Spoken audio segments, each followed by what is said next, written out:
Imagine two of history's greatest warriors meeting on the battlefield, Genghis Khan's Mongol horde versus the legendary samurai of Japan. This isn't just a clash of armies but of philosophies, conquest versus honor, mobility versus discipline. On one side, Genghis Khan, master of the steppe, forged the largest land empire ever seen. On the other, the samurai, bound by Bushido, defended their island home with unmatched skill and resolve. Today, we dive into this epic hypothetical showdown to uncover what truly defines a warrior. Genghis Khan's power was born on the harsh Mongolian steppe, a land that forged resilience and shaped his destiny. It was a crucible where only the strong survived, and from this unforgiving environment, a legend arose. A world of endless grass and sky, where the horizon stretched further than the eye could see, and the wind carried whispers of ancient traditions and untold challenges. This vastness instilled a sense of freedom and a spirit of boundless ambition. His warriors were expert horsemen, practically born in the saddle, riding before they could walk. Horsemanship was not just a skill, it was an integral part of their identity, a seamless extension of their being. Able to cover 100 miles in a day, they were masters of mobility, turning the vast distances of the steppe into an advantage. This incredible speed allowed them to outmaneuver and surprise their enemies. The Mongol army's strength was speed, discipline, and adaptability, a combination that made them a force to be reckoned with. They could react swiftly to changing circumstances, making them incredibly difficult to defeat. Organized in units of tens, hundreds, and thousands with promotion based on merit, ensuring that leadership was earned, not inherited. This system fostered loyalty and a sense of shared purpose within the ranks. Psychological warfare was their specialty, a key component of their military strategy, spreading terror ahead of their advance, often winning battles before they even began. The mere reputation of the Mongol army was enough to demoralize many opponents. The iconic Mongol horse archer could fire with deadly accuracy at full gallop, a skill honed through years of practice and essential for survival on the steppe. Using tactics like the feigned retreat to lure enemies into traps, a clever deception that often led to devastating ambushes. This required immense discipline and coordination from the Mongol warriors. Their mobility and coordination allowed them to strike unpredictably, appearing from nowhere and vanishing just as quickly, overwhelming slower, less flexible foes who were unable to adapt to the Mongols' lightning-fast attacks. Genghis Khan's genius lay in uniting tribes, breaking old loyalties and forging a new sense of common identity among the Mongol people. And forging a single, unstoppable force, an army that would conquer vast swaths of territory and reshape the world. The Mongols' ability to adapt, deceive, and strike with precision made them masters of the battlefield, made them nearly invincible on open ground where their cavalry could maneuver freely and unleash their full potential. Their empire was built not just on brute force, but on a sophisticated understanding of warfare and human psychology, but on strategy, speed, and psychological dominance, elements that combined to create a truly formidable military machine. Against them, few armies could stand for long, as the Mongols swept across continents, leaving an indelible mark on history. Across the sea, the samurai emerged in Japan's misty mountains and forests, serving their lords with unwavering loyalty. Guided by Bushido, the samurai valued courage, integrity, and above all, honor, living and dying by their code. Their training began in childhood, mastering the katana, the soul of the samurai, and perfecting martial arts with relentless discipline. Samurai armor was both protection and art, flexible yet formidable, designed for agility in Japan's rugged terrain. Their iconic helmets and masks struck fear into enemies, while Zen Buddhism taught them calm in the face of death. The samurai's greatest weapon was their mindset, decisive, fearless, and focused on personal perfection. In battle, they thrived in close combat, turning every fight into a test of skill and spirit. Each samurai was a living embodiment of discipline and honor. The Mongols excelled in the art of war, mastering strategies that allowed them to conquer vast territories. Their military prowess was not just about brute force. It was a sophisticated blend of skill, discipline, and adaptability. Their true strength lay in open-field warfare, using mobility, coordination, and deception to their fullest advantage. They understood the importance of working together seamlessly. They used these skills to outmaneuver their enemies, often leaving them bewildered and overwhelmed. Their horse archers were a crucial component of their military strategy. They harassed from a distance, raining arrows upon their foes, skillfully avoiding direct confrontation whenever possible.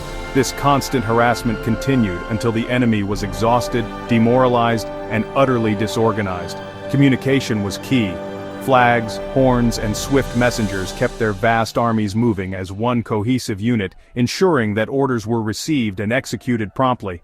The feigned retreat, a deceptive tactic, was their signature move, a hallmark of their battlefield strategy. It involved luring foes into chaos before striking back with deadly force, catching their enemies completely off guard. The samurai, by contrast, mastered defensive warfare, excelling in holding their ground. They skillfully used Japan's terrain to funnel invaders into kill zones, creating deadly choke points. They set ambushes, fortified positions, and forced close-quarters combat where their skill with the sword and spear dominated, turning the tide of battle in their favor. While Mongols valued victory above all, often employing ruthless tactics to achieve it, samurai battles often began with ritual duels, a display of skill and honor, emphasizing honor over pragmatism, even in the face of death. If the Mongols invaded Japan, as they attempted to do, they'd face guerrilla tactics, fortified hillsides, a landscape designed for defense, and relentless defenders willing to fight to the death to protect their homeland. The battle would be a contest, a clash of civilizations between Mongol maneuver and samurai precision, a test of contrasting military philosophies. Ultimately, terrain and tactics would decide everything, determining the victor of this epic confrontation. When we examine the Mongols' arsenal, one weapon stands out above all others. It was the composite bow, a marvel of engineering for its time. This bow was powerful, compact, and deadly at range, able to pierce most armor with ease. Its design allowed for incredible force behind each arrow. Beyond the bow, they also carried sabers, lances, and axes, ensuring they were prepared for any combat scenario. These weapons were primarily intended for close combat, should the need arise. However, the Mongols preferred to strike from afar, utilizing their superior speed and mobility on horseback to their advantage. This allowed them to harass and weaken their enemies before engaging in direct conflict. Their armor was light, prioritizing agility over absolute protection. It was typically constructed from hardened leather and metal plates, offering a balance between defense and maneuverability. Some warriors even wore silk shirts underneath, a clever tactic believed to help ease the extraction of arrows. This armor was designed for endurance, enabling them to ride and fight for extended periods, rather than providing heavy protection against direct blows. In contrast, the samurai's arsenal centered on the katana, a symbol of their warrior class. The katana was famed for its exceptional sharpness and cutting power, and it was often paired with the shorter wakizashi, creating a versatile combination for close-quarters combat. They also wielded spears and polearms, such as the yari and naginata, extending their reach and providing different tactical options on the battlefield. Furthermore, they were skilled archers, practicing archery with the long yumi bow, a weapon requiring great strength and precision. Samurai armor, known as yoroi, was a masterpiece of craftsmanship, intricate and heavy, designed to inspire awe and fear in their enemies. This armor offered strong protection against attacks, but it came at the cost of reduced freedom of movement, requiring the samurai to rely on their training and discipline. Every piece of their equipment reflected their deeply held values. These values included resilience, artistry, and a constant state of readiness for close, decisive combat, where honor and skill would determine the victor. Mongol gear favored speed and adaptability on the vast steppes. Samurai equipment embodied honor, unwavering defense, and a commitment to tradition. Ultimately, their tools mirrored their distinct philosophies of warfare and life. The Mongol warrior fought for conquest, loyalty to the Khan, and the promise of wealth and status. Genghis Khan's system rewarded merit, forging unity and ruthless ambition. Victory was all that mattered. Deception, terror, and adaptability were their tools. Their loyalty was to each other and their leader. The samurai, in contrast, were driven by honor and the code of Bushido, absolute loyalty, courage, and virtue. Their greatest fear was dishonor, not death. They fought for their name, family, and lord. Rituals like seppuku reflected their commitment to principle over survival. Samurai sought worthy opponents and honorable combat, even in defeat.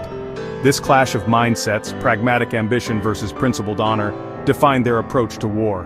The Mongols were united by conquest, the samurai by discipline and tradition. Both were formidable, but for very different reasons. Who would win, Mongol or samurai? The answer depends on the battlefield. On open plains, Mongol speed and tactics would likely prevail. In Japan's rugged terrain, samurai defense and skill could turn the tide. History shows both strengths. Mongol invasions of Japan failed, thwarted by fierce resistance and the divine wind. But the real lesson isn't who wins, but what we learn. The Mongols teach adaptability, unity, and bold strategy. The samurai show the power of discipline, honor, and inner strength.